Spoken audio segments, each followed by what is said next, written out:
Hello குட்டீஸ், எல்லாரும் எப்படி இருக்கீங்க? உங்கள் வள்ளிப்பாட்டி உங்களுக்கு கதை சொல்ல வந்திருக்கேன். கதையோட தலைப்பு உடல் உழைப்பின் அருமை. ஒரு காட்டில் ஒரு சிங்கம் இருந்துச்சான், ஒரு பெரிய சிங்கம். அந்த சிங்கம் என்னன்னா, பெண் சிங்கம் அடித்து கொண்டு வந்து கொடுக்குறத பூரா சாப்பிட்டு படுத்துக்கிட்டே இருக்குமா. அது அங்கே இங்கேயும் போகாதான் வராதான், சாப்பிட்றது படுக்கிறது அப்படியே இருந்திருக்கு. அதுக்கு என்னடான்னா கொஞ்ச நாளில் தூக்கம் வராமல் போயிடுச்சு. நம்ம தூக்கம் வராமல் போனோம்னா ஐயோ என்ன நமக்கு தூக்கமே வரமாட்டேங்குதே அப்படின்னு நினச்சி என்ன பண்ணுவோம், நம்ம காட்டில் உள்ள வைத்தியர்களை கூப்பிட்டு வைத்தியம் பார்ப்போம் அப்படின்னு நினச்சி அங்கே ஒரு கரடி வைத்தியர் இருந்தாராம். கரடி வைத்தியரை வர சொல்லிச்சான். கரடி வைத்தியர் வந்தோன்னே எனக்கு என்னமோ தெரியல, தூக்கமே வரமாட்டேங்குது, ரொம்ப சாப்பிடவும் முடியலை அப்படின்னு, எனக்கு நீ வைத்தியம் பாரு அப்படின்னு. அப்போ கரடி ஏதோ ஒரு மருந்து கொடுத்துச்சான். அது கொடுத்தா அந்த மருந்தில் இவருக்கு சரி வரல, சிங்கத்துக்கு. மறுநாள் சிங்கம் கரடி வந்துச்சான். வந்து என்ன அப்படி இருக்குன்னு ஓங்கி ஒரு அடியை விட்டு ஓடு, உன் மருந்து எனக்கு சரி வரல அப்படின்ட்டுச்சான். அதுக்கடுத்து குரங்கு ஒரு வைத்தியர் இருந்தாராம். அந்த குரங்கை வர சொல்லுன்னாங்களாம். அந்த குரங்கை வர சொல்லி அது ஏதோ ஒரு லேகியம் கொடுத்துச்சான். அதை சாப்பிட்டோம், சிங்கத்துக்கு தூக்கம் வரல. சிங்கத்துக்கு செம கோவம், என்னடா 2 பேர் மருந்து கொடுத்தும் சரி வேண்டு மானை வர சொல்லியிருக்கேன். குரங்க ஒரு மண்டையில் ஒரு கொட்டு போட்டு கட்டி விட்டான். அப்போ குரங்கு புலம்பிக்கிட்டே போயிடுச்சு. ஐயையோ நம்ம தலையில் இப்படி கொட்டிட்டாரே வலிக்கிறதுக்கு அப்படின்ட்டு அதை அழுதுகிட்டே போச்சான். அடுத்த நாள் மானை வர சொன்னான். மான் வந்தோன்னே எனக்கு தூக்கமே வரமாட்டேங்குது, சாப்பிடவும் முடிய மாட்டேங்குது, என்ன பண்ணுறது, அதுக்கு ஒரு மருந்து கொடுங்க. இப்போ மான் சரி நான் யோசித்து சொல்கிறேன்ட்டு அது அது ரொம்ப சோகத்தோடு போகுது காட்டுக்குள்ளே. இவருக்கு என்ன மருந்தை கொடுக்க, கரடி மருந்து கொடுத்தும் சரியோ குரங்கு கொடுத்தும் சரியில்லைங்கிறாரு. நம்ம என்ன மருந்தை கொடுக்க போகிறோம் ரொம்ப கவலையாக போய்கிட்டு இருக்கு காட்டுக்குள்ளே. அப்போ எதுக்கு ஒரு நரி வந்துச்சான். இந்த நரி கொஞ்சம் நல்ல நரியான், தேவையில்லாமலாம் மிருகங்களை அடித்து சாப்பிடாது, தேவைப்பட்ட மட்டும் சாப்பிட்ற ஆள். இப்போ நரி கேட்டுச்சான், ஏன் ரொம்ப கவலையோடு வர அப்படின்ட்டு. இல்லை அப்படி சிங்கராஜாவுக்கு தூக்கம் வர மாட்டேங்குதான், பசியும் எடுக்க மாட்டேங்குதான், என்ன பண்ணுறதுன்ட்டு எனக்கு மருந்து கேட்குறாரு, நான் என்ன பண்ணுவேன், நான் அவருக்கு போய் என்ன மருந்தை சொல்ல, நான் ஏதாவது மருந்து கொடுத்தா கரடியும் குரங்கையும் அடித்து வரட்டிட்டாரு, என்ன அடித்தாருன்னா நான் அந்த இடத்துல மண்டையை போட்டுருவேன், என்ன பண்ணுறதுன்னு தெரியல, அதான் கவலையில் போகிறேன்னுச்சான். அப்போ நாரி சொல்லித்தான், நீ ஒன்றும் கவலைப்படாத, நீ போ, நான் போய் சிங்கத்தை பார்த்து பேசிட்டு வரேன் அப்படின்ட்டு சிங்கம் வந்துச்சான்.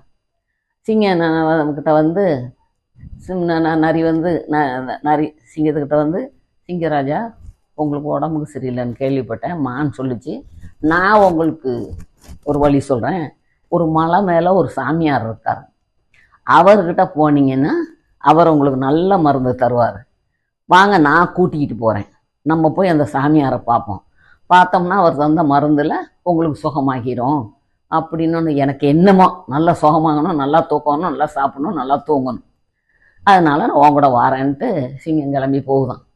2 பேரும் போகிறாங்களாம். ஒரு மலையேறி வார்த்தை போனோன்னு, இன்னும் எங்கே மலை உச்சி போகணும், உச்சியில் தானே சாமியார் இருக்கிறாரு அப்படின்னு சொன்னோன்னா சிங்கம் கஷ்டப்பட்டு போகுதான். மலை உச்சிக்கு 2 பேரும் போனோன்னா சிங்கம் கேட்டுச்சு, எங்கெங்கே சாமியார் இருக்காங்க இல்லையே, என்ன சாமியார் இருக்காருன்னு கூட்டிகிட்டு வந்தீங்கன்னா, சிங்கம் அங்கே கேட்டு சுத்தமுத்தும் பார்க்கல, நிறைய மலையை விட்டு இறங்கி ஓட ஆரம்பிச்சிருச்சான். என்ன விட்டுட்டு ஓடுறியா, என்ன ஏமாத்தியா கூட்டிகிட்டு வந்த, ஒன்று இன்னைக்கு நான் என்ன பண்ணுறேன் பாருன்ட்டு சிங்கமும் பின்னாலே விரட்டிக்கிட்டு வர்றான். நிறைய என்ன செஞ்சான், சிங்கம் குகைக்கிட்ட ஓடி வந்ததில் சிங்கம் குகைக்கிட்ட வந்துருச்சு. வந்துட்டு திருப்பி அதை காட்டுக்குள்ளே ஓடுது. அப்போ என்ன, சிங்கம் அங்கேருந்து விரட்டிக்கிட்டு வந்து குகைக்கிட்ட வந்தோன்னு அதுக்கு ரொம்ப டயர்டாகிடுச்சு. அப்போ அந்த சிங்கமும் பெண் சிங்கம் கொண்டு வந்து போட்ட சாப்பாடு தான் மிச்சம் கிடந்தது தின்னுட்டு படுத்தது தானா, அந்த ஒரு கொஞ்சம் தண்ணிக்குள்ளே விழுந்து எந்திரிச்சு காலங்களெல்லாம் கொஞ்சம் நினச்சிக்கிட்டு வந்து படுத்துச்சான். படுத்தோன்னா அதுக்கு வந்துச்சான் பார்க்கணும் தூக்கம்.